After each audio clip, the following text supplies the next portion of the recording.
An important deity in Korean mythology, Hwanin is often referred to as the Lord of Heaven. In particular, he is pivotal in the legend of Dongyun, which describes the mythical foundation of Korea. His role as the father and ancestor of shamans is highly revered. His divine presence is recognized as the wellspring of power and wisdom that all the world's scholars seek to attain. It is believed that Hwanin descended to Earth to establish a sacred city on Mount Taibak. The city was to serve as a divine dwelling where humans and sacred spirits could coexist harmoniously. This act was the beginning of human civilization. Hwanin worship fulfills a vital role in the religious practice of Korean communities. This system of beliefs stresses the interconnection between the spiritual and physical realms, with Hwanin acting as the bridge between the two worlds. Hwanung stands as a central figure in Korean mythology. He is frequently referred to as the Son of Heaven, because he is the son of Hwanin, the supreme deity. Hwanung voiced his desire to live on Earth among human beings, and his father granted him this permission. Together with 3,000 followers, Hwanung descended from heaven to a sacred mountain. He established a city called Sinsi, where he took on the title of Heavenly King and introduced laws and morality to the people. He also educated human beings in medicine, metallurgy, and agriculture. On one occasion, a tigress and a bear came to Hwanung with the desire to become human. After performing a few challenges, only the bear was successful and turned into a woman called Ung. She got married to Hwanung and gave birth to a son called Dongyun, who is the mythical founder of the first Korean nation. Dongyun. He is the main character in a legend that describes the mythical origin of the first Korean nation. Dongyun is the son of Hwanung, the heavenly king, and Ung, a bear who turned into a woman after fulfilling a dare given by Hwanung. Following his birth, Dongyun founded the first Korean nation, called Gojoseon, allegedly in the year 2333 BC. The name Gojoseon can be translated as Old Joseon, regarded as the first Korean kingdom in traditional historiography. Dongyun reigned over Gojoseon for a long time before retiring to the mountains and becoming immortal. He is often associated with Mount Paektu, a sacred mountain on the Korean peninsula.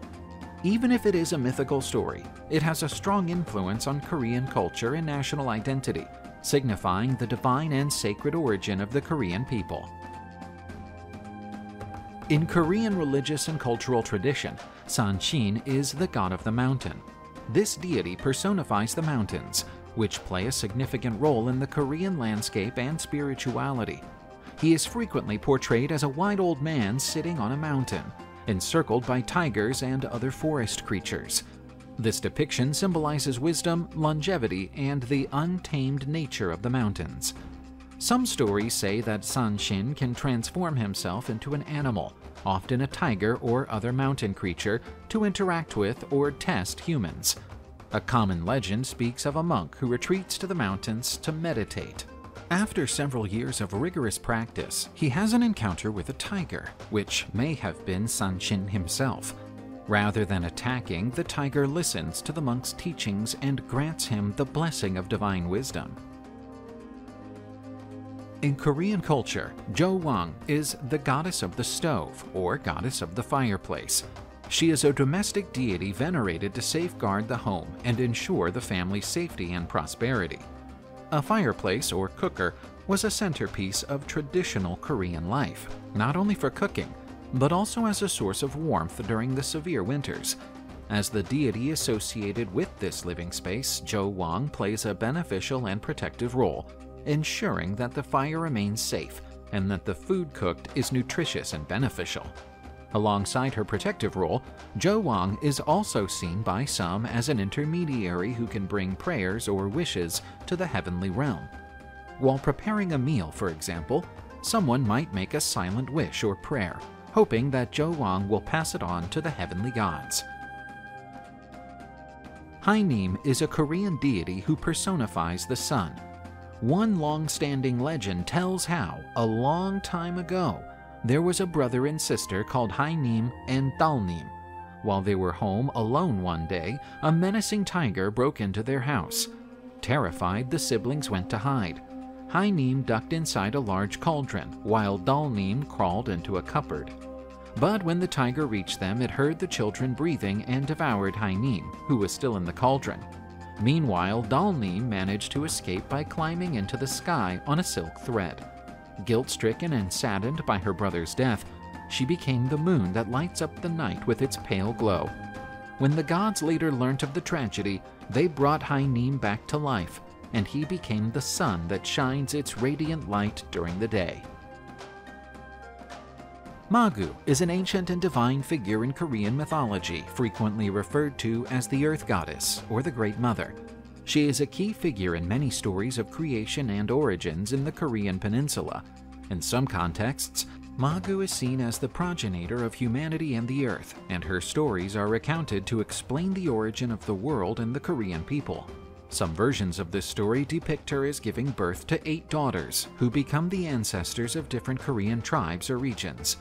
Magu is frequently associated with mountains, rocks, and bodies of water, mirroring the geography and landscape of the Korean peninsula. Such natural elements are seen as manifestations of her presence and might. The figure of Magu and her stories are sometimes cited as evidence of ancient matriarchal traditions in Korea.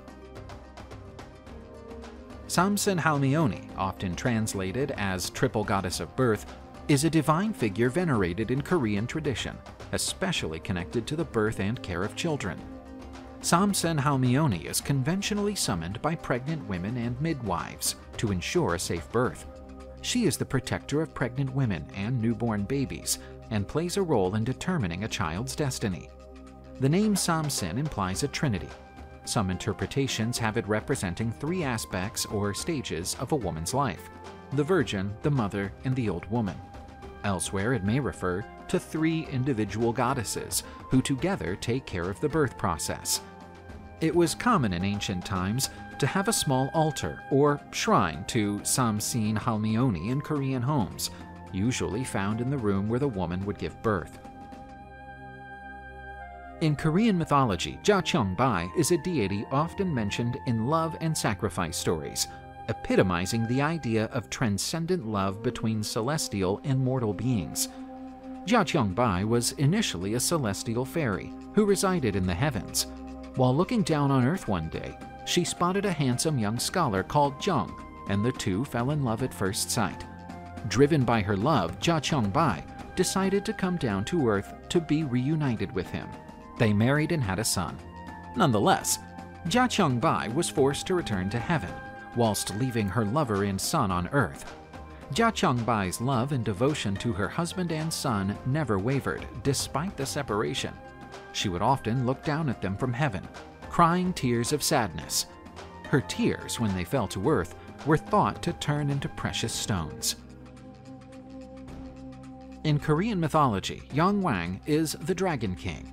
He is a deity related to the seas and waters and is often called upon to ask for rain, sea protection, and water-related blessings.